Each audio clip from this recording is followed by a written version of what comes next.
coach is yelling at us. He's giving us motivational speeches. It gets you here and it gets you here. Yeah. You know, and so you don't, I mean, yeah, your legs are dying, your body's dying, but you do not want to quit. It's the last thing you want to do. Can you talk about that a little more? That's one of the aspects of fighting and training that I'm most interested in when I talk to fighters, and that's, you know, just the mental aspect, the mental training, which from some of the greatest fighters in the world that I've actually met personally, they've said that is the most important part of the fight, obviously. You know, and maybe not obviously, I don't know, but it seems like it makes sense to me. What kind of mental preparation does Greg Jackson talk about, and does he prep you guys for fights and training and everything? Well, I haven't fought under him yet, so you know, but so far in the training, like it is that definitely he will push you to the point where you're going to crack, where you hit the wall or you hit the ceiling or whatever it is, and you just don't think you can keep going. And he's going to take that edge and he's going to push it and push it and push it.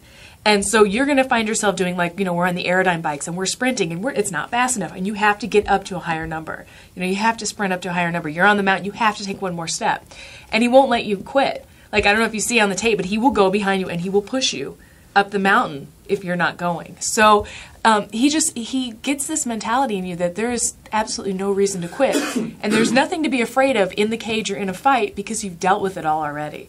So, you know, going in there, like in my Gina fight, you could see the last thing I wanted to do was quit. Yeah, the last thing I wanted to do was quit in that fight, especially, you know, after I got the takedown in the second round, like at the end of the second round. Third round, I was just like, this is it, I'm going to take it, I'm going to take it. I didn't take it in the third round, but I didn't quit, and she dropped me in the second round. Like, I was ready, like, I was dying there. And what he does is he takes that little bit inside of you, and, you know, he kind of rips away the shell of everything else that's kind of hiding you from it, and he builds up that little kernel inside of you that won't quit. And he just keeps going and going and going with that. And every time you feel like, you know, oh, I'm at the top, you're going to get kind of, you know, pushed down just a little bit more to show what else you've got. And then he's going to push it up more. I don't know if that makes sense. It makes complete, perfect sense, and that's what I'm all inspired right now, man. I mean, just listening to that. Jackson, man. Jeez, I'm inspired. Yeah, that's what I think the core of the sport is all about. Yeah, that's great. It's great to hear you talk about it. I mean, you described it very, very well. That's really cool to hear you say that. So let's talk about your upcoming fight a little bit. Can you talk about that? Yeah, I can talk about it. Okay, so what's the name of the company you're with? What's your contract like with the company, and who you're fighting? This will be I signed a 2-fight contract with Bodog. So with Bodog Fights, I'm doing my second fight with them. I already fought in St. Petersburg before in December. And I lost that fight, but they're actually, and it was supposed to be the winners, all the winners were on this card, but they're bringing me back to be on the undercard for this. And so I thought, why? Like, what the whole process behind that was? I honestly, nobody really clued me in on that, but I was like, all right, I'll go back to Russia, cool. But I fought Amanda Buckner on the first one last December, and I lost to her by guillotine. And so now I'm coming back and I'm fighting the Russian fighter from the Red Devil team. Oh, wow. Yeah, Julia Bersik. Julia Gulia? Julia Gulia. So Julia something, I'm sorry. Don't have the last name down yet. Okay. But, she's a real sharp boxer, well-rounded fighter, but I think you're going to see a different Julie Kedzie in this fight. So. I think you're right. I mean, just from a little bit of training, I bet it is going to be different. Yeah. So talk to us a little bit about your, you know, your strengths and how you got started. Did you get started doing stand-up? Did you get started doing boxing, doing jiu-jitsu, or did you just jump into the MMA game with both feet and decide that's what you want to do and train everything? I actually started in Taekwondo, believe it or not, like when I was like 4, and I kept doing it through my life. And then I was at this Taekwondo school that was actually an Eric Paulson combat submission wrestling affiliate and a Thai boxing affiliate. And so to get my 3rd-degree black belt in Taekwondo, I had to be well-versed in all the arts at the school. And so I was training with one of the Thai boxing instructors, this little 115-pound girl. She beat the shit out of me. And I was like, okay, wow, I can kick her in the head with my little flippy kick and, you know, be on my butt. And I was just like, this is the art I want to do. So I started training Thai boxing more, started training some more CSW, didn't really have the submission game down, didn't really have the grappling or the wrestling down. I still, you know, I'm trying to get a handle on that. And went to California with that same Thai boxer instructor.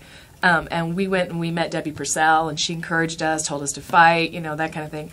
And so took my first fight after that summer of training with Debbie, and I won my first fight by an armbar, which was crazy because I didn't really have that many submissions. Yeah. I lost my second fight after that, like in 2 seconds flat. Like I just lost to an armbar. I was like, wow, okay, you know, I didn't know how to defend that well. And then, you know, rematched the same girl. Her name's Jen Case, and actually now we have the same manager, so yeah, go Jen. That's cool. But she beat me the second time in the rematch, and I was like, all right, I need submissions. Yeah. So I switched from my school to a jiu-jitsu school. Started training a lot of jiu-jitsu. And unfortunately, because I couldn't really train my stand-up the way I wanted to. And it was no offense against the school, it just didn't have the resources. Right. So I was concentrating more on jiu-jitsu, and I had several fights under that school. And then you can see in the Gina fight, my stand-up's not really that good. So now all of a sudden, it's all going to come together, hopefully. Well, you're in the right place for it all to come together. Do you have a belt in Brazilian Jiu-Jitsu? Yeah, I have a blue belt. Blue belt in Brazilian Jiu-Jitsu? Yeah. Very cool. So what do you want now for Julie Kedzie? I want to fight everybody. You just want to fight? I just want to fight. Actually, you know what? I want to let Greg work his magic. I want to be molded into the fighter that I can become. And I think I'm with the right trainer to bring that out of me. So if it means that I fight only once more this year, then so be it, as long as I'm the best that I can be.